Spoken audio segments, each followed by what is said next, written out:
Hi guys, and welcome back to my channel.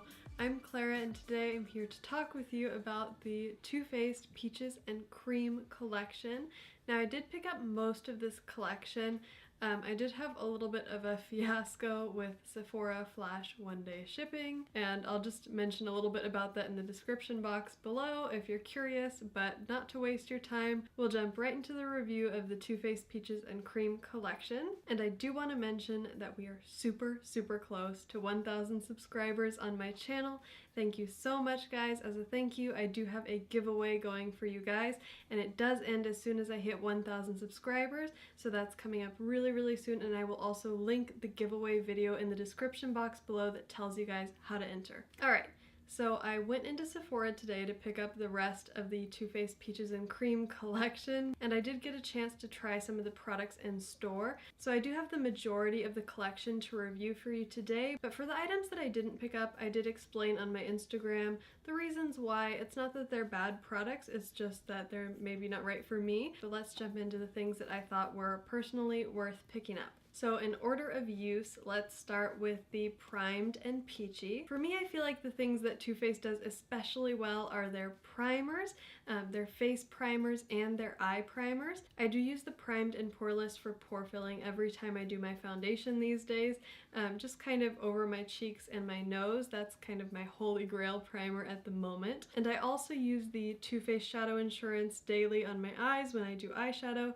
and I use the Too Faced Glitter Glue when I'm using a glittery palette. So I love their primers, and that's why I was so excited to pick this one up, and it has totally lived up to my expectations for it.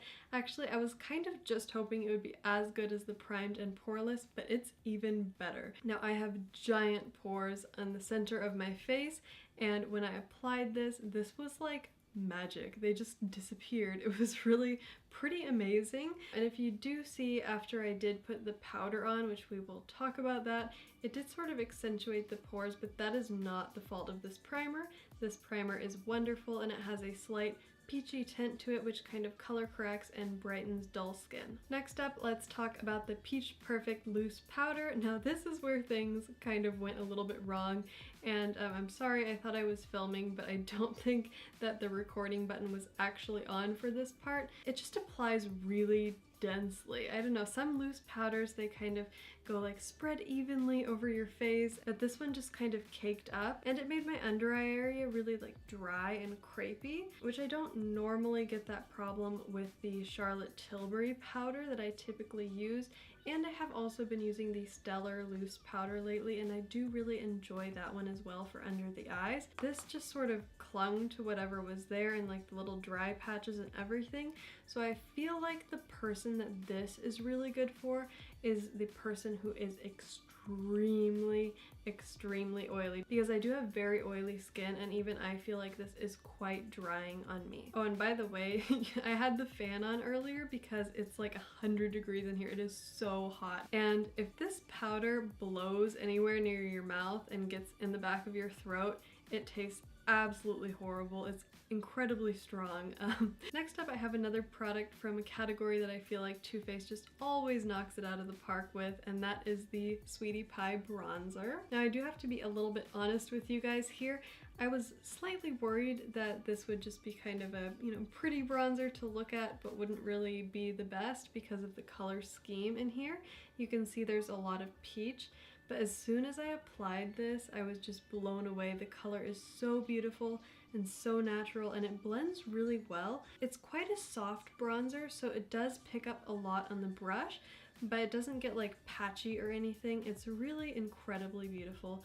And if you are curious, the kind of gold shimmer that was over the top, that's an overspray, so it comes off with the first use. Next up, we have the Too Faced Peach My Cheeks blush, and this is in the shade So Peachy. There are two more pink shades in this range, and this is the slightly darker of the two. I did actually intend to pick up the slightly lighter one, but when I was swatching them both on my skin in the store, that one didn't really show up so well on my skin tone, and this one showed up much better. So these are actually a cream to powder melting blush formula. And so typically with cream products, you want to apply them before you powder your face, but I wasn't really sure about these because they do say cream to powder.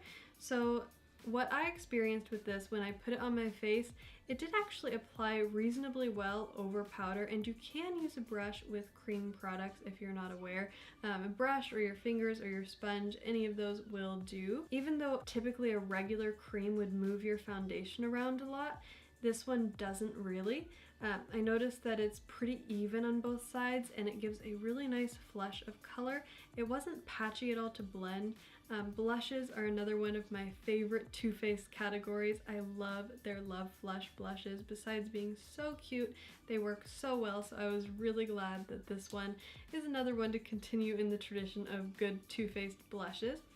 But what I will say about these is I do think that because they are still a little bit of a cream formula, it is best to apply them before you powder, because just in the areas where I have a little extra powder from that loose powder from earlier, it did sort of bunch up just a little bit. The other thing that's kind of interesting is I didn't realize these actually have a shimmer in them, because this whole collection is based around like Peachy Mattes. I just assumed that they would be matte, but they're actually not. Now the shimmer is a very, very subtle kind of gold.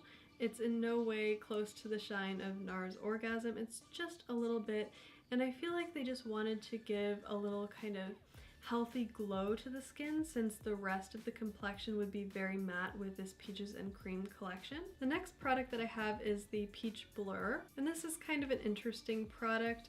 It's supposed to be like a Photoshop filter for your face to kind of blur all your imperfections. It's kind of like the Hourglass Ambient Lighting Powder in Mood Light. The difference between the two is that one is really hard to wear because it is so pink that unless you go in with a very light hand, your whole face looks a little bit flushed.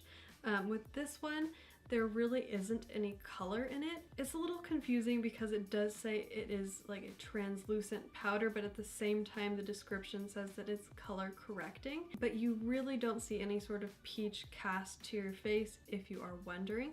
What you do see is a very finely milled sheen if you look very closely. For me, I didn't really find that it had a blurring effect at all, but it does give a little life back to your face if you've gone a little over matte with your powders. And second to last, we have the Peach Mist, and this is supposed to set your face.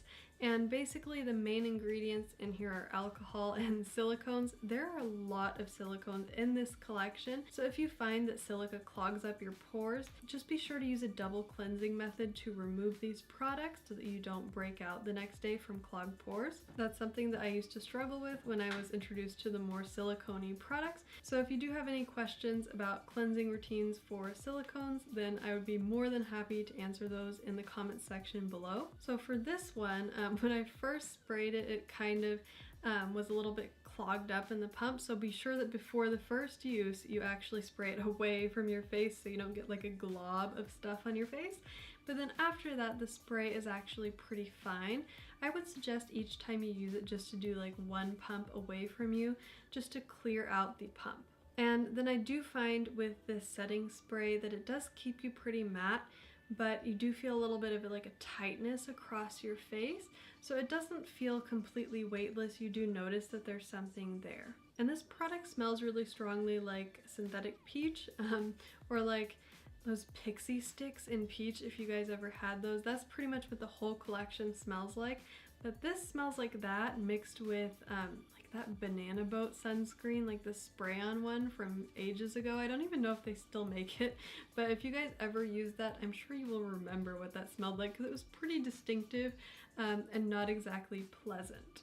Lastly, the crowning jewel in this collection, I did pick up the Just Peachy Mattes palette, and look at this, it's so cute. It has two little peaches here for the closure. So I'm gonna be really honest with you guys. When I first saw this collection, I was more interested in the face products, and I kind of just decided to pick this up.